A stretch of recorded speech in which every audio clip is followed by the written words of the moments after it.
Hi guys, I'm Sunday Kyle? and welcome sa episode 2 ng sobrang unhinged na dap at yap session with Sunday. Di mo ako papakilala? Yun lang yun. Ay, ito si Kyle. Ito si Kyle. Nagkakilala kami sa CAS. If you guys didn't know, I was a part of a theater organization sa university namin. Looks like a silog. Tapos mayroon siyang itlog. This is my favorite. Ano yun? Hindi ko nga alam. Last episode, na-share ko na gumagamit ako ng Dr. Althea. Paubos ko na siya, and parang walang changes sa bulot. Tapos nagkaroon ako ng breakout dito na parang hindi niya napahupa. Yung, kasi diba yung Dr. Althea, 500 ko siya nabili, 15 ml. Lang? Mm-hmm.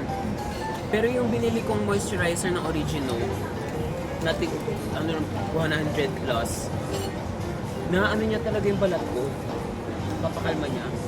So, parang ang weird lang. In-expect ko yung Dr. Althea is parang super ganda ng performance niya. Paubos ko na siya, tapos parang wala naman siyang changes na nagawa sa balat ko. Kaya mo ulit bumili ng isa pa? Ang mahal! Naganda naman si Red Carpet Striker. Red Carpet Striker? Sa public siya na siyang Red carpet! Striker. Striker. You lost me on Striker. Bakit? I mean, bakit siya napasok sa public? Yung tunog kasi, she stays like Ah. gold. Isa sa mga hate ko na ang tagal ko nang gustong sabihin, hate affiliators na nag-affiliate na walang kakwenta-kwenta yung pagkakabenta. Lalo na pag ginagamit nila yung audio na guys, nalulungkot siya ngayon kasi ang mahal niya na nabili to, pero nung chinek niya ulit, naka 50% of the seller. Ah. Yung pag ginagamit nila yon, pag yun ang audio na ginagamit, auto-scroll ako. Ako din. Like, What's the purpose? as an entrep student, grabe yung hate ko din, lalo na pag ang intro nila is, guys, bumili na kayo kasi naka-sale. Nung bumili siya, full price, parang hindi ko. Nabili ko to ng full price, guys, tapos ngayon 50% na lang na, nabibili kami pagkat naka-sale.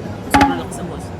Basher talaga ako, pero kasi they're just making their own na gusto lang nila kumita, and they're just like, ewan ko, wala na silang creative mind to think about other stuff na ano pa bang pwedeng gawin aside from this. Oo nga, pero napaka-low quality kasi yun. Eh, Baka, ang repetitive. baka naman kasi nagsa-start pa lang. Hindi talaga, kahit yung mga malalaking affiliator, Like, dapat nasa ano kami ngayon, the earlier today. That kanina nasa ano kami, Japan Surplus sa Bangkal Makati. Henry Japan Surplus. Na either dito or sa Makati. Pero sa Makati kasi, wala namang masyadong exciting sa Makati. Aside from cafes. Sa Salcedo naman sa umaga lang merong weekend market. Oo, yung mga flowers. Oo. Pero maganda siya doon. Pero sabi sa akin, may guest ako kahapon. I'm a tour coordinator kasi so lahat ng lahi nakasama ko nasa buong balat ng university. Tapos may client ako kahapon or guest kahapon na taga Salcedo. Yung apartment niya likod lang ng Salcedo. So every Saturday na lang daw sila nagbubukas. Sunday wala.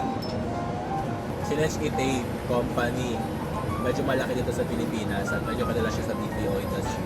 Nag-apply ako ng Monday, nakarating kami alas 2. Sa Cubao to. Meron akong sentiment talaga, sobrang bigat ng sentiment ko sa kanila. Tapos, ayun, okay, thank you for that. Sa mga share mo, ganyan. Email na lang kita ng response. Balik ako dun sa lobby. Actually, ang tagal ng response ng email niya sa akin dahil, tawag dito, nag-ML kami ng friend ko, 3 game na rank game din kasi wala, ang tagal. Eventually, pumunta ako sa front desk, sabi niya sa akin. And eventually, Time. Tapos kinonfirm mo doon, nag-email sa akin, Tay, ito na yung sentiment. Ang kapal ng mukha, ano mo sabi sa akin sa email? At ano ko nag-reply? Ang galit ko sa assessment, confirm sa akin perfect ko daw yung assessment eh. Tapos, sabi mo naman sa akin, hello Kyle, kami. we regret to inform you, naka-bold, tapos naka-lapit na lahat, that you failed the initial HR interview. Excuse me, just say na hindi yung kayang i-meet your expectations ko sa salary. And in other people's cases, okay lang naman tumanggi. Pero, on file, on record, nakalagay sa akin na failed ako sa initial interview. We could have just said that we couldn't meet your expect hindi. Mataas yung sahod, mataas yung offer na. I have a friend na nagtatrabaho sa company na. So, taas ko sa 39,000 yung sahod. Yun lang yung binig. Ito din, Tamo, Jul. sikat na company, BPO company, na ang daming magnanakaw na employees. Oh my God, alam ko yan. Kahit ang dami ng nananakawan, they refuse to install CCTVs. And biniblame yung mga biktima, mga nanakawan. Like, why would you left your phone there? Bakit mo iiwan yung pagkain mo sa ref? Saan ba dapat iniiwan ng pagkain? Imagine, kahit yung pagkain sa ref, kinukuha ng mga employees, ibang employees, and walang ginagawa. Like, kahit i-report sa guard, nasasabi lang ng guard, ba't kasi nag-iiwan dyan? Ano yung mga lakon? Like, super nakaka-frustrate. Ang dami na nananakawan. Pero ayaw nilang gumawa ng effort to install a CCTV. Like, hindi naman sila malulugit pa mag-i-install sila ng CCTV. Paano lang naman yun? Barya lang yun sa kanila. Kung magkano yung pinapasahod nyo sa kaya din. From what I know, takwan silang most abusing BPO Nakita company. ka yun sa Facebook. Isa sa mga fantasy ko is yumaman, tapos mag-open ako ng metaphysical store sa BGC or sa Mesa Set. Like, andun yung kompleto siya. Like, merong crystals, merong herbs, merong incenso. Herbs and spices. Herbs lang. Actually, pati spices, okay lang. Spices. Crystals, incenso, crystals. Parang dalawang best mo sabi crystals. Herbs, tarot cards. Parang anything, everything under metaphysical practices. Ikaw na magsisimula niya. Oo nga eh, fantasy Pag-set ko ka nga. na ng date, ng year. Hindi pwedeng fantasy lang yan. Let's see. 2028. Based on now. Let's check on that. 2028. Feeling ko kaya siya. Pwede naman tayo mag-start ng small eh. Hindi naman kailangan bongga po, malaki yung store agad. Kasi nakaka-frustrate na kailangan kong bilhin on different stores yung crystals, incenso, tarot cards, herbs. Like, nakaka-frustrate.